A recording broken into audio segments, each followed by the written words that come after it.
그런 시대를 우리가 살아가고 있는데요. 그럼에도 불구하고 여러분, 오늘 많은 사람들이, 아니 학생회 때든지 또 많은 사람들이 서점에 가서 책을 사서 봅니다. 어떤 책을 사서 봅니까? 옛날 책들을 사서 봅니다. 핸드폰도 없었던 시대의 이야기들을 사람들이 읽고요. TV도 없었던 시대의 글들을 사람들은 아직도 여전히 읽습니다. 학생들은 지금도 그런 글들을 읽으면서 공부를 합니다. 그래서 그런 작품들, 그런 옛날 작품들에 대해서 사람들은 고전이다, 명작이다, 이런 말들을 하죠. 그렇게 말하는 이유는 고전이나 명작이나 이런 작품들은 왜 지금까지도 정말로 빨리빨리 변하는 세상 속에서 그 옛날 구닥다리의 이야기들을 오늘날 사람들이 지금도 읽고 있느냐?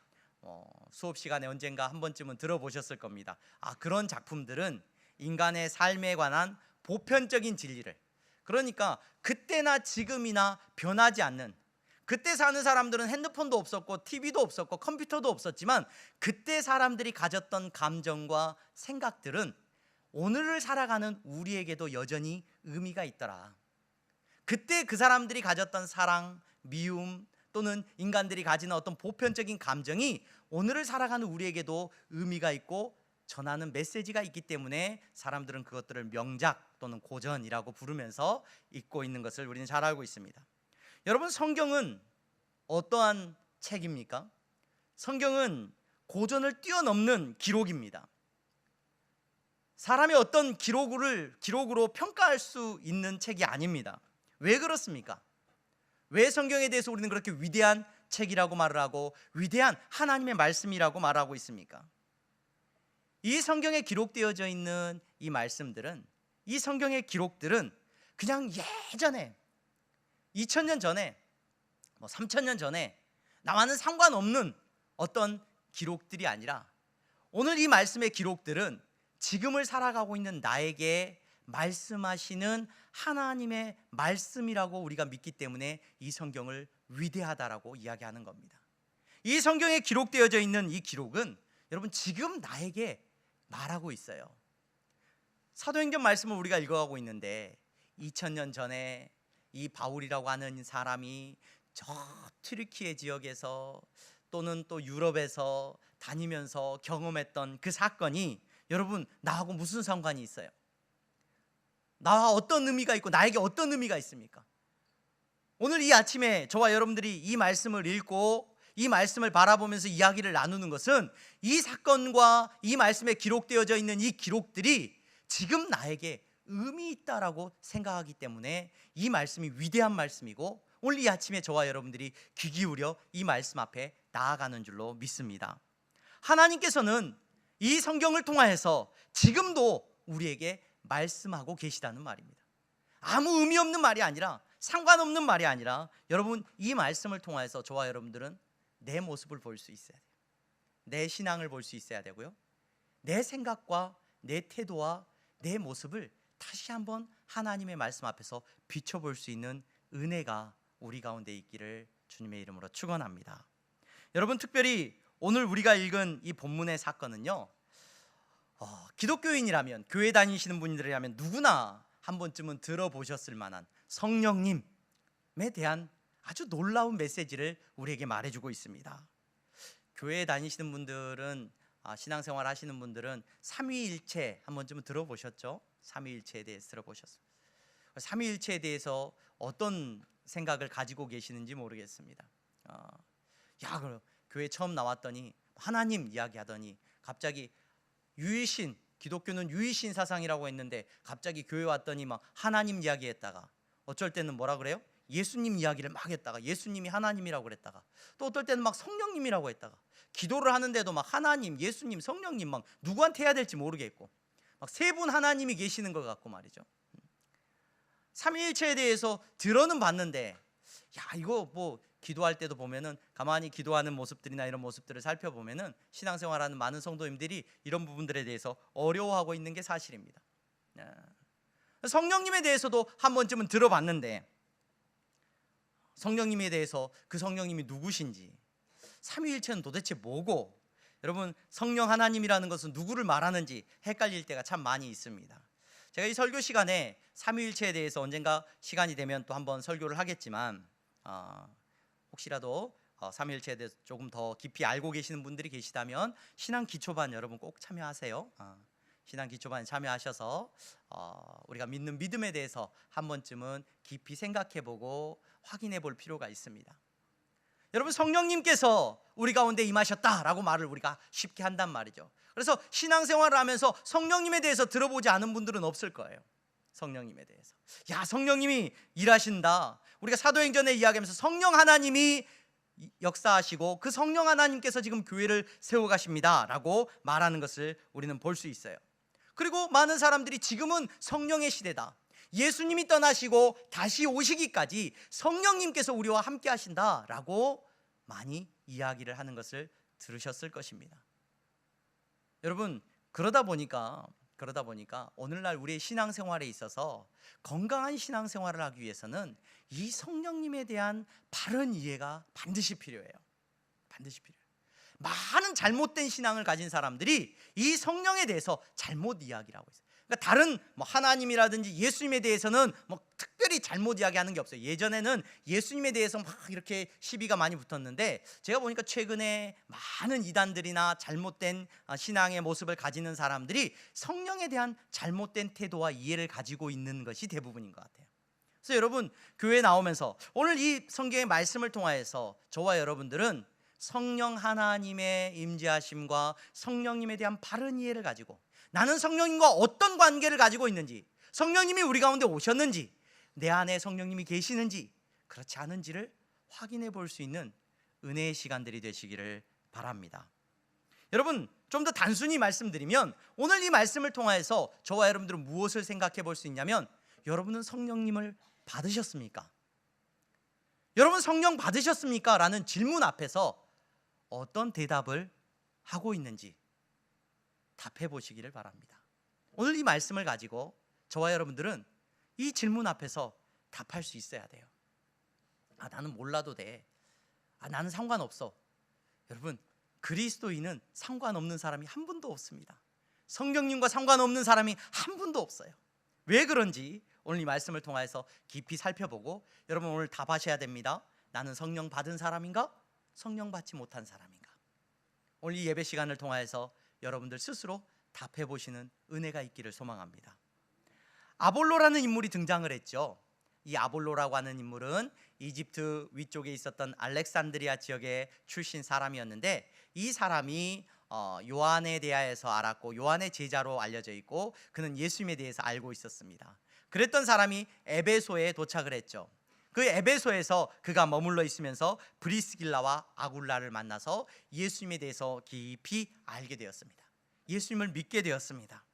그리고 이제 세례 요한을 통해서 알게 된 회개를 뛰어넘는 예수 그리스도의 능력을 그는 경험했습니다. 그래서 바울과 모든 믿는 제자들과 한 팀이 됩니다. 복음을 위하여서 그도 살아가기로 결심하게 됩니다. 그래서 아가야 지역이 어떤 지역이었죠? 바울이 복음을 전했던 유럽 그리스 지역에 아테네라든지 그 밑에 고린도 지역, 특별히 이 고린도 지역으로 이 아볼로라고 하는 인물이 이동을 하고 그곳에서 이제 예수님에 대하여서 증거하고 예수님을 가르치고 많은 유대인들에게 예수님이 참 하나님이심을 선포하고 가르쳤다는 것을 성경이 말해 주었습니다. 그리고 지금 이제 19장에 들어섰습니다. 19장에 들어서서 바울은 두 번째 전도의 여정을 마치고 세 번째 전도의 여정을 지금 떠났습니다.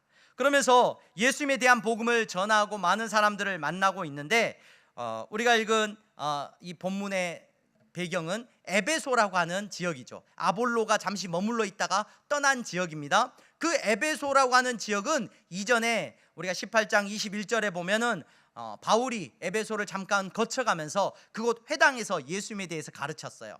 회당에서 예수님에 대해서 가르쳤고 그러면서 뭐라고 말을 했냐면, 만일 하나님의 뜻이면 너희에게 돌아올 거야 라고 말을 하고 그들을 떠났죠. 그리고 지금 세 번째 전도 여행 가운데 바울은 다시 에베소로 가고 있습니다. 하나님께서 바울을 에베소로 보내신 거예요. 하나님께서 바울을 에베소로 이끄신 겁니다. 그리고 오늘 본문의 사건이 이제 시작됩니다.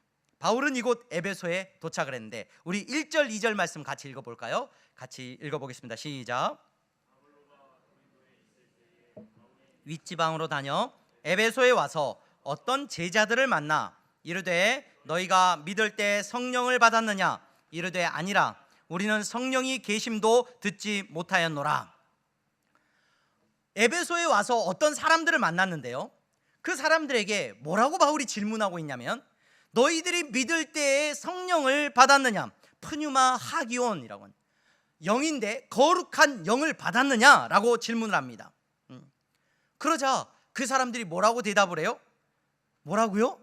우리는 성령이라는 것, 성령이 있다는 얘기도 못 들었습니다 라고 대답을 하고 있습니다. 그들은 세례를 받기는 받았는데요, 우리도 세례 받았어요. 세례를 받았는데 너희들이 받은 세례는 뭔데? 라고 물어봤더니 우리는 요한의 세례를 받았습니다.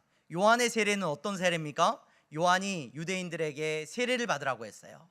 많은 유대인들에게. 여러분, 그들은 하나님 앞에서 거룩해지기 위해서 제물을 가지고 성전을 찾아가서 막 제물을 바치면서 하나님 나를 깨끗하게 해주세요, 나를 거룩하게 해주세요 라고 예배를 드렸는데, 요한이라는 사람이 나와가지고 뜬금없이 광야에서 사람들에게 회개하라고 외치면서 너희들의 죄를 씻기 위하여서 뭐 성전에 가서 제물을 바칠 것이 아니라 너희들 이리 나와 그래가지고 강가에서 그들로 하여금 물로 세례받음의 역사를 일으킵니다.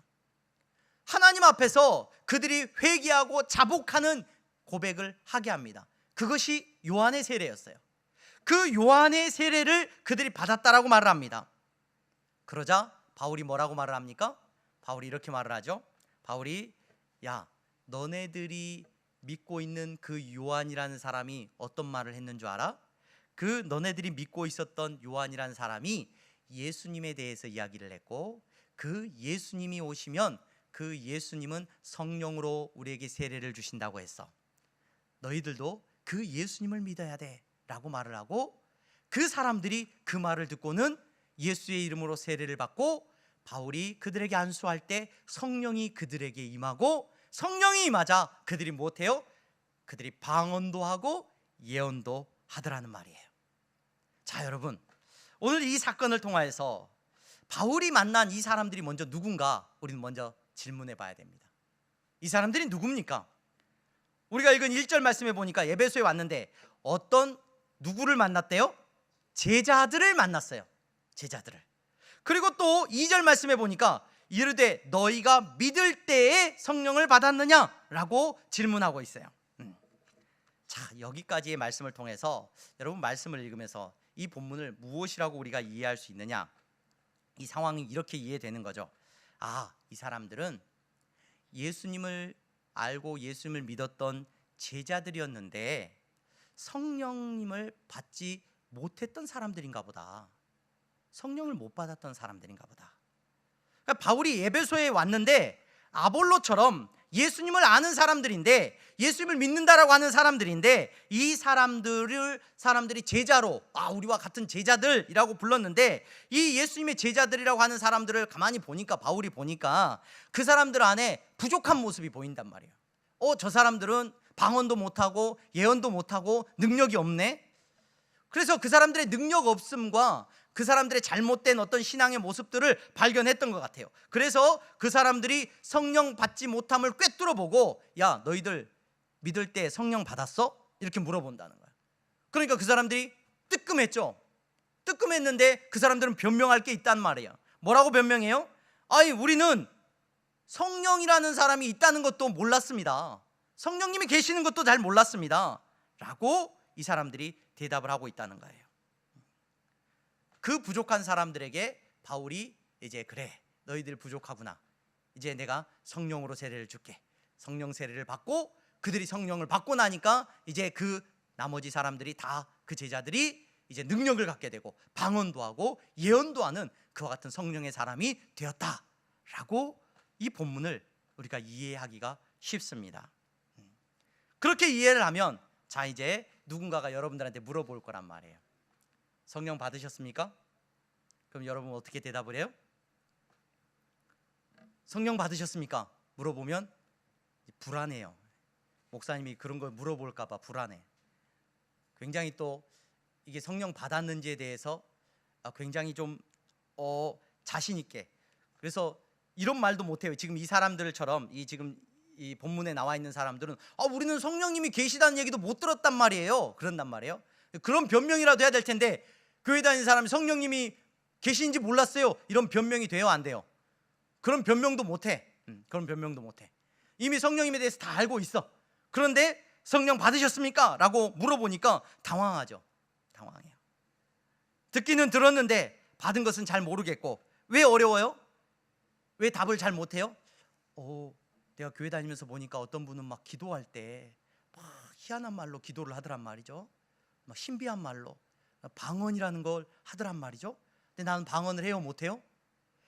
난 방언을 해본 적이 없는 것 같아. 난 그런 말 못하는 것 같은데. 방언은 못해. 그럼 방언은 못해도 예언은 해야 돼. 예언을 할 수 있는 분이 계셔요? 그러니까 자연스럽게 성령 받으셨습니까? 라고 질문하면은 주춤하죠. 주춤해요. 굉장히 두려워요. 그래서 이 본문을 통해서 우리는 우리의 모습을 어떻게 보느냐? 내가 교회는 다니는데 예수님을 믿는다라고 말은 하는데 나는 성령 세례를 못 받았나? 나는 성령을 못 받은 것 같아. 그래서 우리의 신앙생활하는 가운데 누군가가 여러분들에게 성령님을 가지고 공격해 들어오면은 여러분 속수무책으로 당해. 이단들이 나타나가지고 내가 성령이야, 그러면 홀라당 넘어가요. 여러분, 오늘 이 본문을 방금 우리가 읽은 것처럼 읽게 되면 굉장히 큰 불편함이 먼저 발생을 합니다. 그 불편함이 뭐냐면, 첫 번째, 성경에 있는 다른 말씀들하고 충돌이 너무 많이 일어나요. 충돌이 일어난다는 게 뭐냐? 바울이 고린도전서에서 보면은 이런 표현을 합니다. 그러므로 내가 너희에게 알리노니, 고린도전서 12장 3절입니다. 하나님의 영으로 말하는 자는 누구든지 예수를 저주할 자라 하지 아니하고, 또 성령으로 아니하고는 누구든지 예수를 주시라 할 수 없느니라, 이렇게 말을 했어요. 이게 무슨 말이에요? 쉽게 말하면 이거예요. 예수님을 내가 믿습니다, 예수님이 나의 주인님이십니다 라고 고백하는 사람은 누구든지 어떤 사람이냐? 성령으로 아니하고는 이 고백이 나온다, 안 나온다? 안 나온다는 거예요. 여러분, 능력, 내가 방언을 하느냐, 예언을 하느냐, 병 고치는 은사가 있느냐, 신비한 일을 하느냐의 기준이 아니라, 오늘 바울이 말하고 있는 성령님의 아주 중요한 역사는 무슨 역사냐면은, 성령님은 우리 가운데 오셔서 나로 하여금 예수님을 주로 고백하게 한다는 거예요. 내 힘과 내 의지로 할 수 있다 없다? 그거 불가능한 일이라는 거예요. 고린도전서 12장 13절 계속해서 이어지는 말씀엔 이렇게 말을 합니다. 우리가 유대인이나 헬라인이나 종이나 자유인이나 다 한 성령으로 세례를 받아 한 몸이 되었고 또 다 한 성령을 마시게 하셨느니라. 우리가 만약에 세례를 받고 저와 여러분들이 예수님을 믿는 사람이 되었다고 한다면 우리는 성령으로 세례받은 사람이라는 것을 바울이 이야기를 하고 있어요. 다시 말씀드립니다. 성령을 받지 않은 사람은 예수님을 주로 고백할 수 있다 없다? 고백할 수 없다. 구원을 받을 수 있다 없다? 구원을 받을 수 없다. 성령을 받지 않는 사람은 예수님을 주인님으로 고백할 수 없다는 거예요. 또 여러분, 불편함이 또 발생하는데, 앞서서 말씀하셨던 것처럼 그 사람들이 원래는 예수님을 알았고 믿었던 사람들인데 성령을 못 받은 상태에 있었던 사람들이라고 우리가 이해를 하면, 여러분 4절 5절 말씀 우리 다 같이 읽어보겠습니다. 4절 5절 같이 읽습니다. 시작.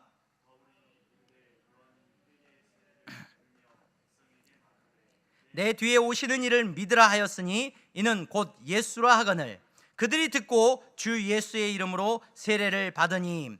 바울이 그들에게 무슨 얘기를 하냐면, 요한복음 1장에 보면은 요한 사도가 예수님을 바라보고 처음에는 예수님인지 몰라요. 근데 예수님을 몰랐는데 하나님에게 그가 들은 음성이 있었어요. 네가 세례를 베풀 때에 성령이 임하시는 걸 보면은 그 사람이 바로 그다. 요한에게 말씀해 주셨단 말이에요. 그리고 요한이 예수님에게 세례를 베풀 때에 성령이 임하시는 걸 보고 그가 예수님이 바로 메시아라는 사실을 고백하고 하나님의 아들 되심을 고백했다는 거예요. 그 사실을 지금 바울이 그들에게 말해줘요. 그러면서 뭐라고 말을 하냐면, 너희들은 내 뒤에 오시는 이를 믿으라, 그러니까 예수님을 믿어라 라고 가르쳤다는 것을 이 제자들에게 말을 해줘요. 그러니까 이 제자들은 뭘 못 들었던 거예요. 지금 예수님을 믿어야 된다는 걸 몰라. 그리고 더 나아가서 예수의 이름으로 세례를 안 받아. 여러분, 만약에 제자들이 세례를 베풀면 어디를 가든지 물에서 침례를 주는 걸로 끝나는 게 아니라 예수님께서 말씀하셨죠. 너희들이 땅끝까지 이르러서 내 증인이 되고 아버지와 아들과 성령의 이름으로 세례를 베풀어라. 그래서 예수님의 제자들은 가는 곳마다 세례를 베풀 때 누구의 이름으로 세례를 베푸는 거예요?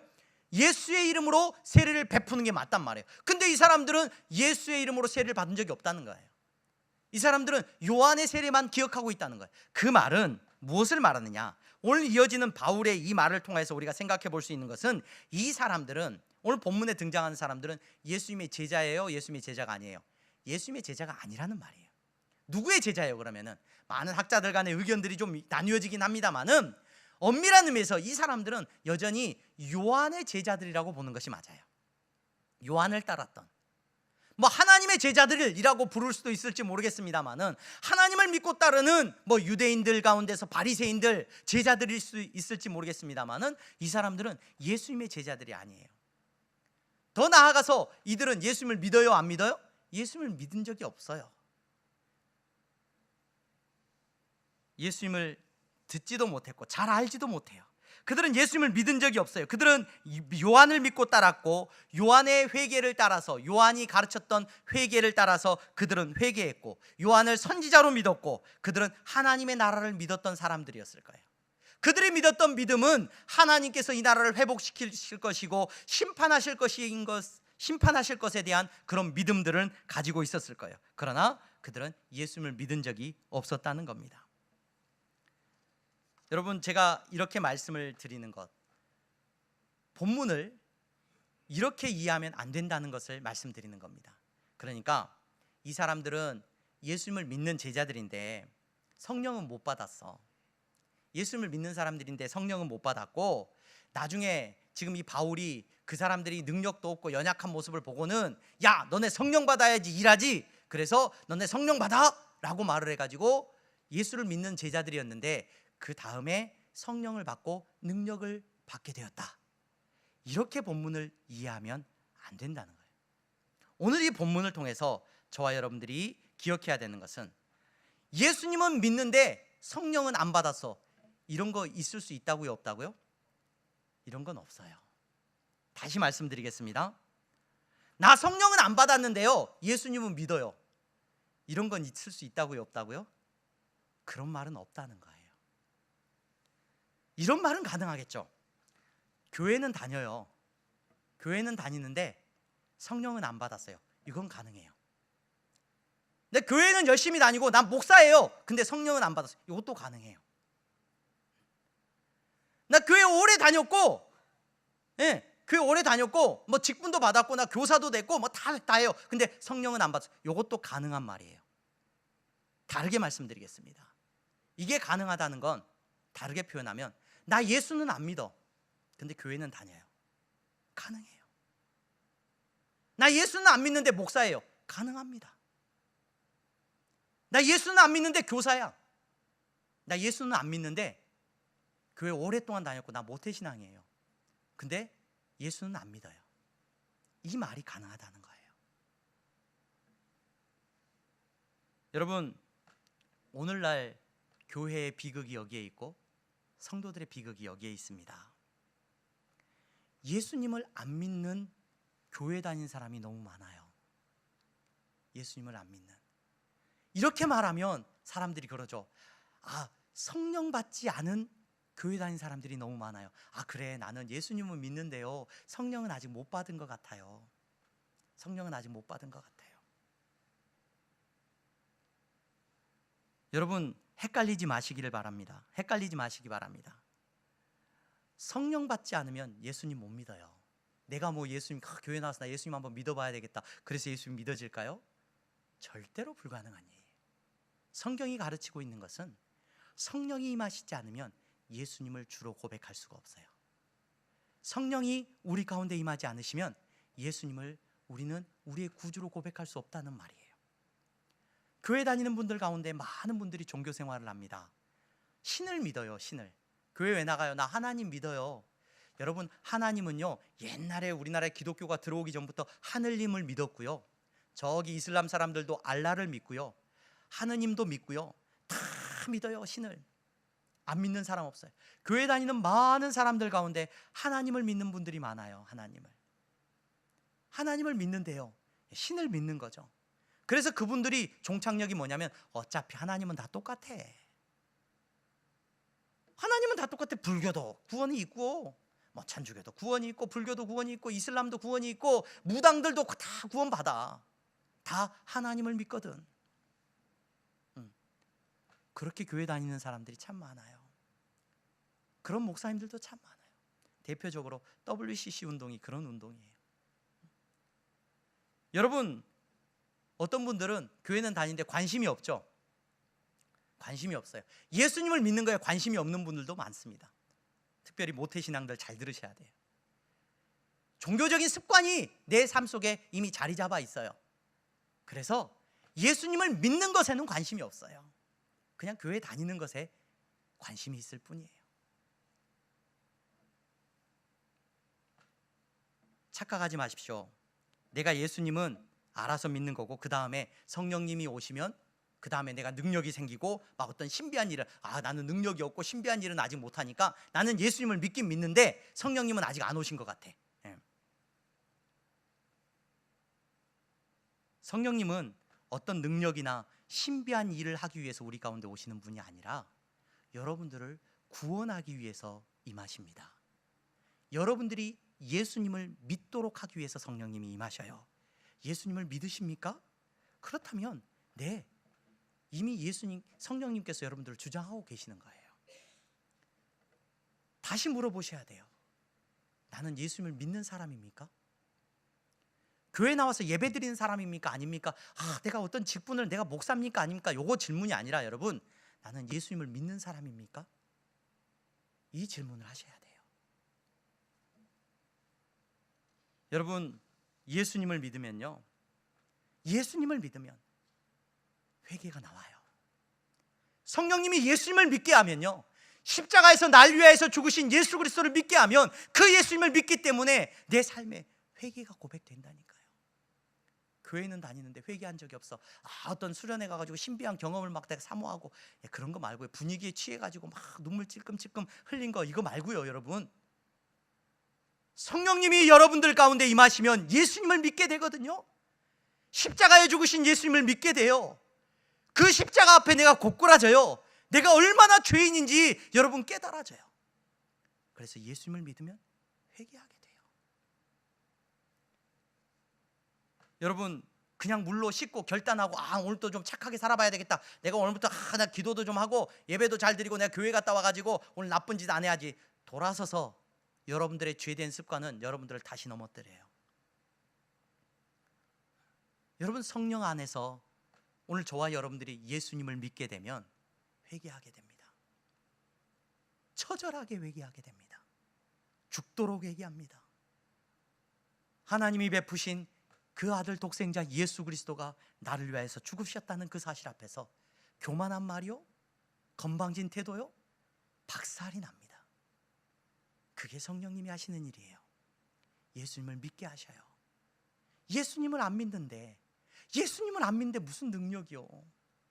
예수님을 안 믿는데 무슨 구원이요? 내 힘으로 내가 교회 다녀서 예수님을 믿는다고요? 내가 믿을 수 있다고요? 그렇지 않습니다. 오늘 이 자리에 오신 여러분, 저와 여러분들은 성령의 임하심을 정확하게 아셔야 됩니다. 분명해요. 내가 예수님을 믿으면요, 내가 죽고 예수로 산 사람이라면, 내가 주인이 아니라 내 인생의 주인이 예수님입니다 라고 고백하는 사람이라고 한다면, 적어도 그 고백이 진실되다면 여러분들은 성령 충만, 성령의 임하심을 경험한 사람이에요.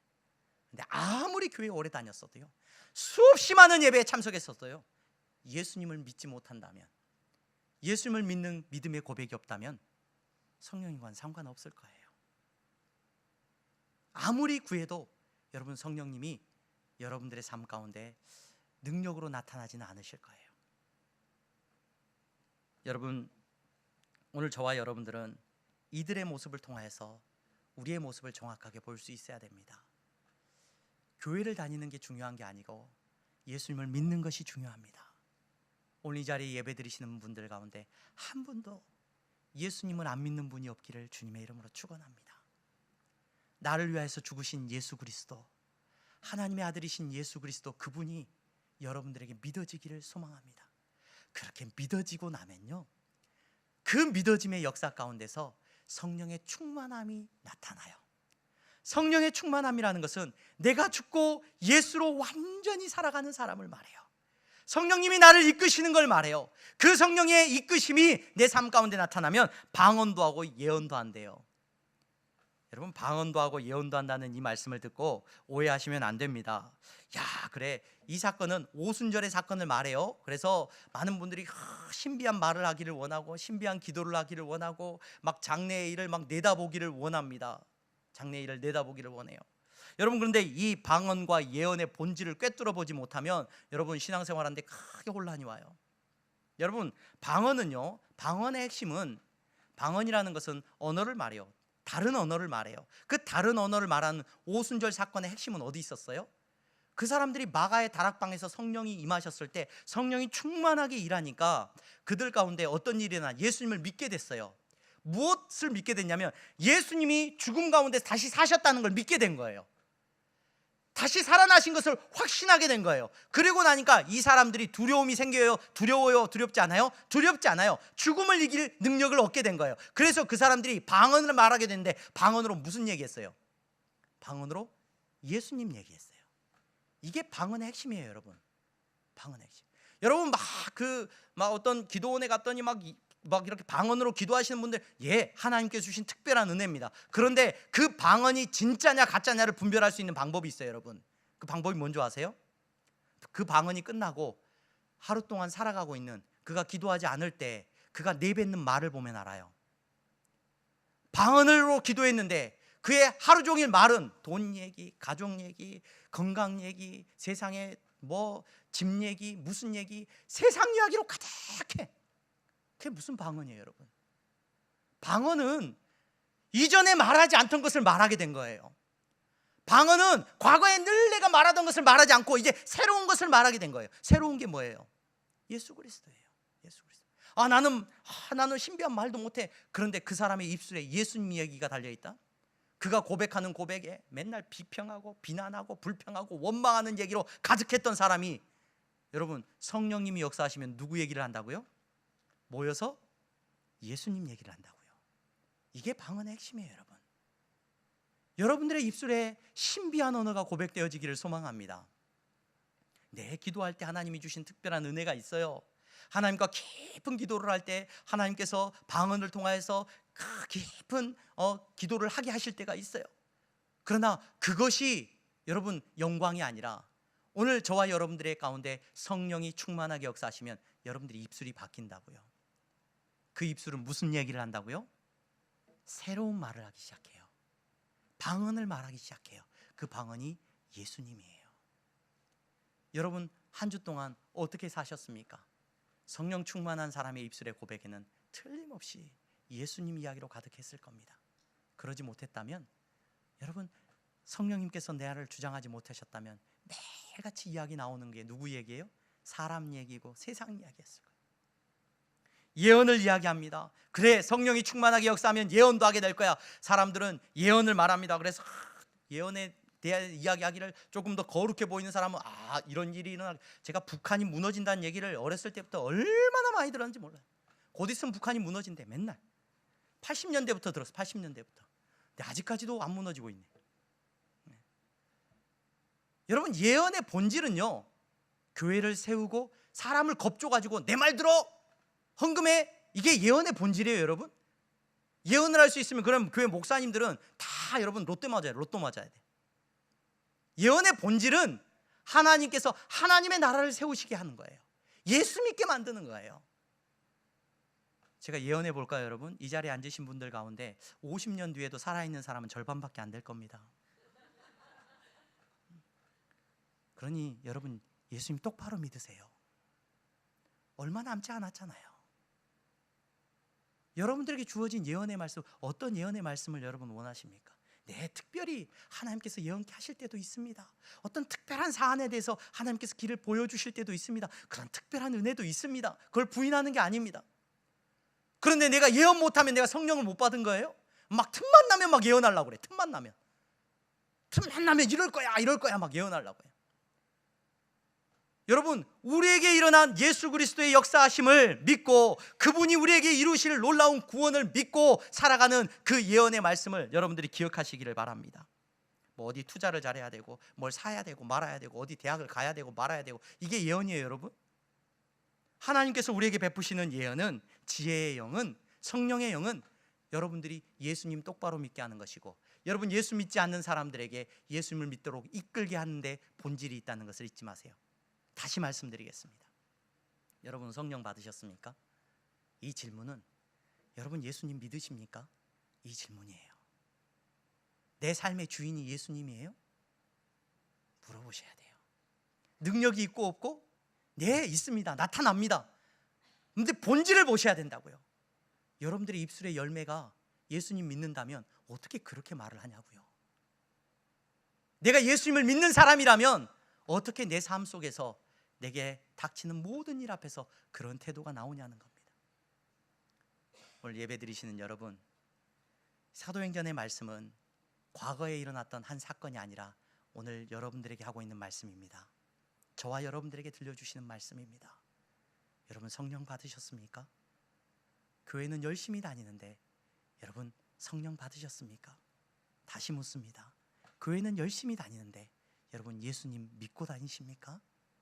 아니면 내가 신은 믿어, 하나님은 있는 것 같아, 신이 없다면 설명이 안 되잖아? 나는 어려서부터 교회에 다녔어, 난 이게 문화야, 내 삶의 태도고, 나는 주일날 교회 안 가면 이상해. 예수님을 믿으시냐고요. 이 질문을 여러분들의 마음에 담고 사시기를 바랍니다. 성령이 임하시면 여러분들이 예수님을 믿게 될 겁니다. 예수님을 믿으면 능력이 나타나요. 예수님을 믿으면 세상이 두렵지 않습니다. 예수님을 믿는 것이 여러분들의 삶을 능력으로 이끈다는 사실 기억하시고, 우리 향동교회 예배드리시는 모든 성도님들은 다 예수 믿는 성도들이기를 주님의 이름으로 축원합니다. 기도하겠습니다. 거룩하신 하나님, 감사합니다. 사랑하는 성도들, 오늘 이 자리에 나와 예배하였습니다. 우리를 위해서 죽으신 예수 그리스도, 그분이 나의 구원자 되심을 믿는 믿음 안에서 예배하였습니다. 우리의 예배를 받으시고 우리 가운데 성령의 충만함을 허락하여 주시옵소서. 우리 안에 계신 성령님 역사하여 주시옵소서. 세상을 향하여서 그리스도의 증인이 되게 하시고 예수님을 선포하는 자들이 다 되게 하여 주시옵소서. 예수님의 이름으로 기도합니다. 아멘.